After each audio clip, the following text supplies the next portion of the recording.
en rach no commercial ka la kwen mi je cha gorno de je kwak de je ko gi so Sudan ke juba te ko rach mi shalat gwata me wa te ke truck ne ti chop ko badak ti char mo ko kwen na chitiang no ba je nyodya na me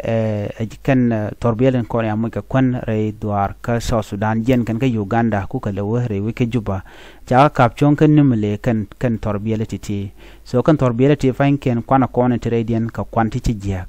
ka kwanti ci je okay te kan ka chemical chal ke aflatoxin me jen e chemical chire mala kona lar no che tor chungwana chi ka tor so on tore chi tor ka ke chi ka bel chicken ka yar ki kwan kontin tin nan kare wi ka so Sudan so ko kujamo cha ka look kume kene de kontin te kwante ka pindien so chicken ka lo jok ka do bran cha alat ka wachi jen first time no ba titi ba ka lo jok belati so en michel ke aflatoxin ne jen ngado mi jega long ko la tor dor be dor ba tor ke de kon larno ya la tor jen ba tor be jamo ke mundo dien ke biel do dien so ba tour de be janwa ye kel gwado me ko bana mandan le ro bana ngach so kono mo kono jek ye kono gwa so menen yana mo gwado me dien bel dien ke den tam shika jek okay shika jek titini tenen yen gati la bel tiken ka tor so tor me chemenen yana mo tete ka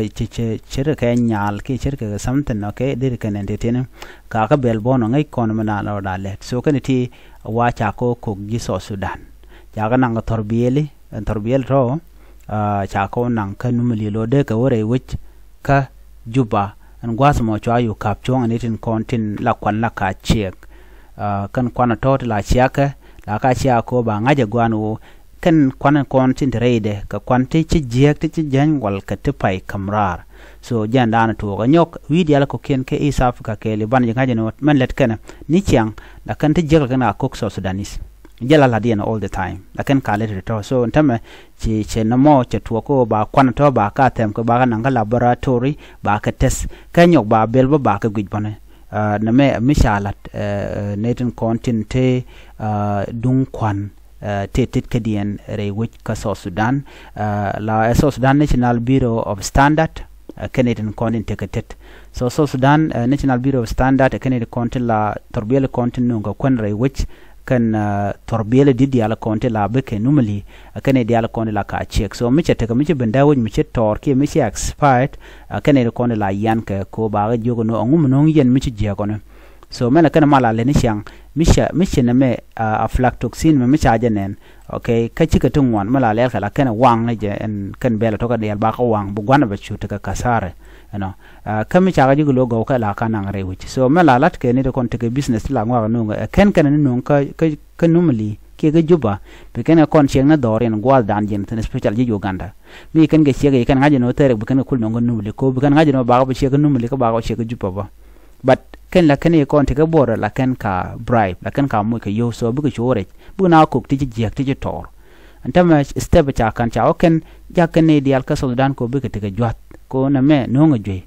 inflatoxin me no ngwe wa je ka long ka men mi cha cham la na la ka yere so kon mi tor chagwa ajana dan en chikan latin ken ne kontin chal ke so Sudan National Bureau of Standard re which ka so Sudan ne me wa cha ja kon lat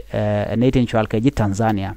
chicken bela la surugum chicken no bela show amena rice ameni to ko ken no wan nob no bana ti jek ti tor no tengwen ban so na mo me cha ga butam chwa dik chwa nyolo jokandial so let kan lan mo gwa ke kwi polo pwan na me cha report no ke kwi kwanandan en cham ke re doar ka so Sudan so na me amugorno de yen nyoka mi de yen ling